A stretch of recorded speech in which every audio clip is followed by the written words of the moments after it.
Hey class, welcome to working on your final project. Let's jump right on in. Um, the final project is going to be a 3-week project and due on the last day of class. We're going to be working on a series, which means that you're going to be making a grouping of works that have some cohesive connecting fiber. I have a bunch of examples in here that will hopefully help you understand better. Okay, so most artists do work in series rather than individual pieces. Here's a couple professional artists. We got Keith Haring here on the right, a very popular American artist. I'm sure you recognize his style.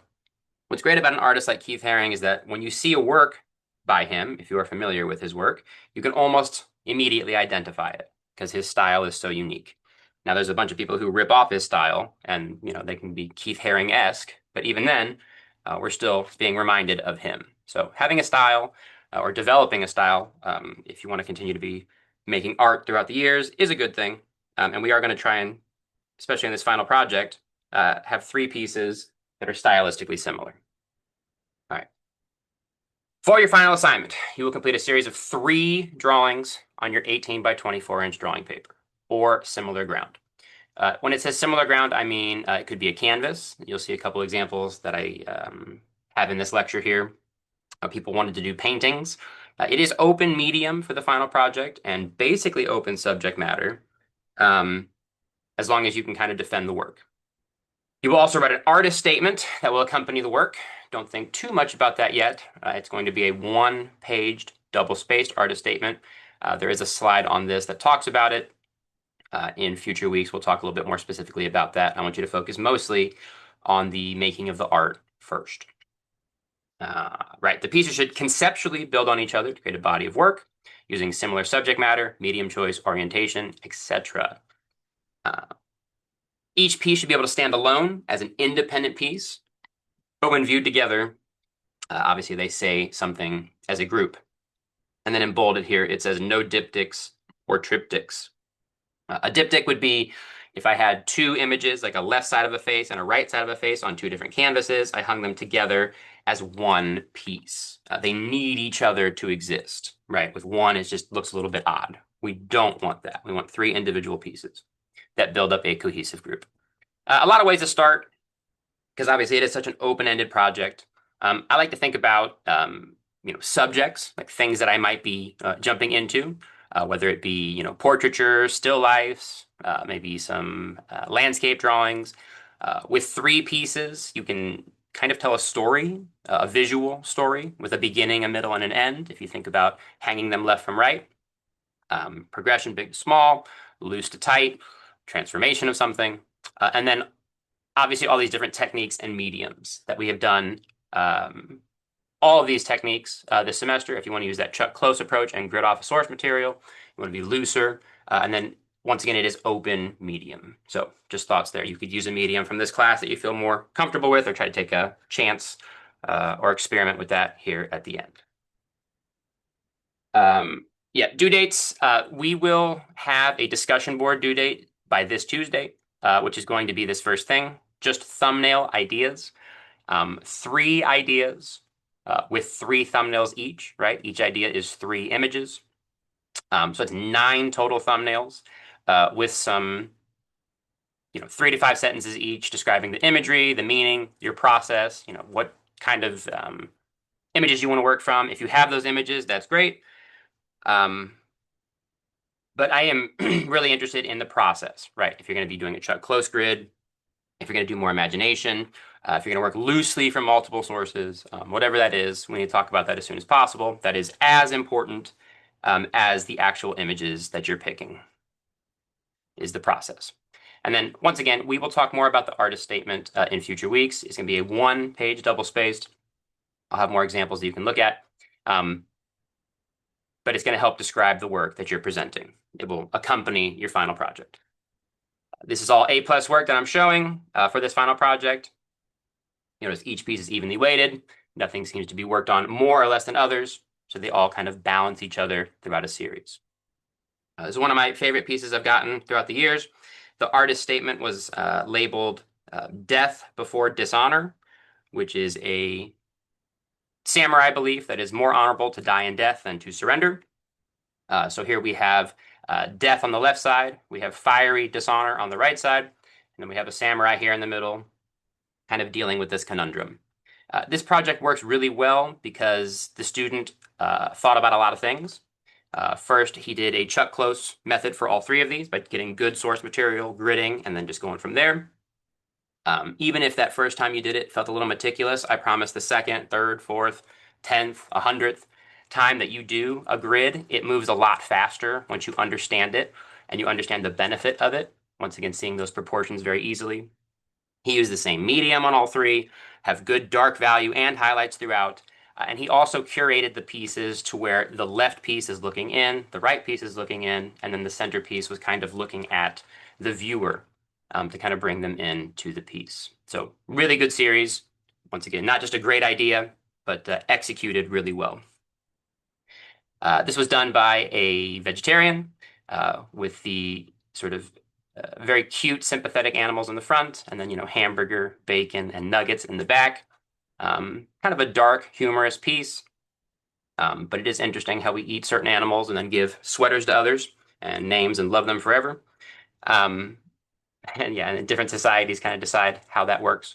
But colored pencil, once again, this is open medium, lots of choices for there. But once again, each piece individually functions well by itself, but when put together, they function even better. This is a short caveat that not everybody, in every class, there's at least some people that want to work digitally. You'll notice that these digital images have been printed and they are still hung. I still really prefer a printed image, and if you really want to work digitally, I'd be very interested to talk to you as soon as possible in that thumbnail stage, what program you're using, and I will also need raw files when you submit this, so workable files, so a .psd if you're working in Photoshop, etc. Right? I can't just get a PDF. You can't just say I did this digitally without any proof of that. So if that doesn't make any sense to you, then you probably shouldn't be working digitally. But if it does make sense to you and you're still excited about working digitally, we should talk as soon as possible on that thumbnail stage. And you need to make it very clear you want to work digitally so we can talk more specifics about that. This was just a character that one student had, and she wanted to kind of draw it large scale in different perspectives. It was kind of a pastel study, a colored pastel, which is a sort of colored chalk.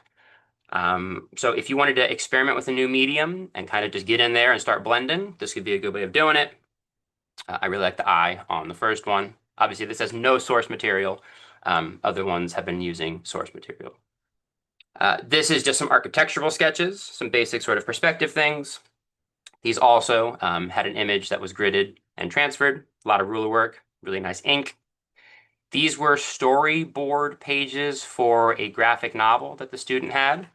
If you have a very specific idea, I do have some leniency on size as far as 18 by 24 inch paper or canvas. These were slightly smaller than that, but the amount of detail and work that the student put into these was great. So, I can always make an exception for specific ideas. This was a little bit of an older student, and it was her three children.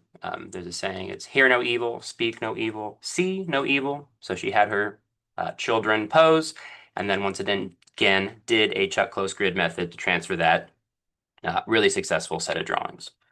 This was an interesting idea of taking one image and doing different applications for that. This was a charcoal drawing. This was a digital, which I think was done in Adobe Illustrator, so a vector-based drawing. And then this is called a planar analysis drawing, which is where you try to describe volume and value with just straight lines. So one image in three different ways. Interesting way to approach the subject. These were all self-portraits of things that she found were kind of destructive to her. These are just really well-drawn colored pencil drawings. I think a lot of people do want to work either with illustrative imagery or even cartoons or anime or things like that. Remember, it is an open-ended project, and if you really want to go for that, you can, but we want to try to achieve that at the best quality possible. So if it's a very colorful show and you're wanting to do it in graphite, that might not be as good of an idea unless you can really get that value structure super accurately. sometimes bringing some color in there and blowing these out with the saturated color that they have will do those images justice. Here's a quick caveat that if you wanted to do more than 3 images, that's always an option. This student was very interested in the Beatles. Obviously, there were 4 Beatles, and she felt odd leaving one out. So she did 4 paintings. Notice these are on canvases rather than paper. That is fine too. These are just some beautiful drawings from a student's trip, believed to Italy, somewhere in Europe. Once again, took a grid, transferred images to get those proportions, and then filled them out. Really nice. Same idea, once again, cartoons or anime. It's not the end of the world. You can do them if you want. These were done in an alcohol-based marker, which it lays really flat and has a super saturated quality. So once again, the student did them justice rather than just doing quick pencil sketches, which I don't think would be as successful for an illustrative piece that has really saturated color.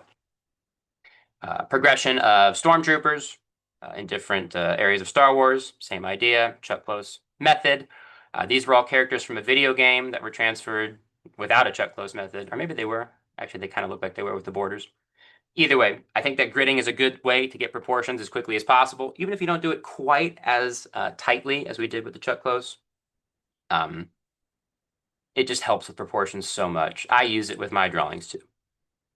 Progression of a dog and sort of puppy, juvenile, and then a sort of senior space. This was a really cool project. These were all kind of, I guess you call them voyeuristic drawings, as in sort of through the eyes of the artist. These were things that he found himself doing a lot, and so he tried to do a sort of autobiographical series of works, really successful ink drawings. These were just, I think the student was a biology major, and she was interested in North American mammals, is what the connecting fiber was here. Fine, get in there, get some good images, and draw them. Star Wars, once again, anytime you pull from something from pop culture, you're going to have a lot of really good imagery, rather than if you are pulling from your imagination or something more niche, you might not be able to. So anything that is in pop culture, once again, you'll be able to find really balanced imagery that can work for the project. This is a good idea, but I do get it a lot. It's sort of just like anatomy or organs with floral elements, kind of accentuating them. So it's a fine idea. It can be done well, but I have seen it a lot. Kind of a silly one, but actually executed pretty well. The student really didn't know what to do, and said that, he likes drinking cheap beer. So I said, well, let's do that. So he actually made a stencil for the beer bottle itself. And I actually really like the Bud Light, these intricate details on the label, pretty well done. And in some basic color, which is always a fun thing to get a little pop of color in there. These were with, I think, watercolor paper, and then she actually burned and textured the paper to make them look older. I think actually did pretty good there. Sugar skulls, good color. Once again, using that Chuck Close method to get good proportions all the way through. Okay, I know I kind of rushed through that. There's a bunch of examples. Hopefully you have some thoughts of what your piece or your project might be for the 3 pieces.